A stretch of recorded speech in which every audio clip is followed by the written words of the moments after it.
In Western Christianity, the church year begins with the season of Advent, which starts 4 Sundays before Christmas Day. Like the season of Lent, in which we prepare to celebrate Christ's resurrection, during Advent we prepare ourselves to celebrate His Nativity on, you guessed it, December 25th. The word Advent comes from the Latin word adventus, which means coming. Now, if you're thinking to yourself, we are waiting for Jesus to come into this world through his birth, you're only partially right.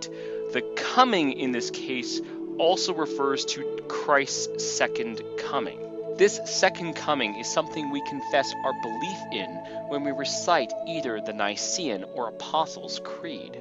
This future coming of Christ, when he comes down from heaven, might sound cool and everything, until you realize we're talking about the end of days, the apocalypse.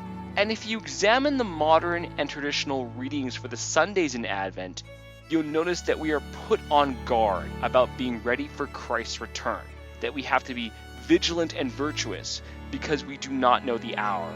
And if you've read Revelation, you will know it won't be a very pleasant experience. With the season of Advent, we see the story of Christ come full circle. We proclaim his incarnation, his nativity, his baptism, his fasting and temptation in the wilderness. We proclaim his death on the cross and burial. We proclaim him to be resurrected and ascended to heaven. Now we proclaim that he will come again. Thus, as we prepare to celebrate the birth of Christ, we are reminded that we must constantly prepare ourselves for a second, much more dreaded coming.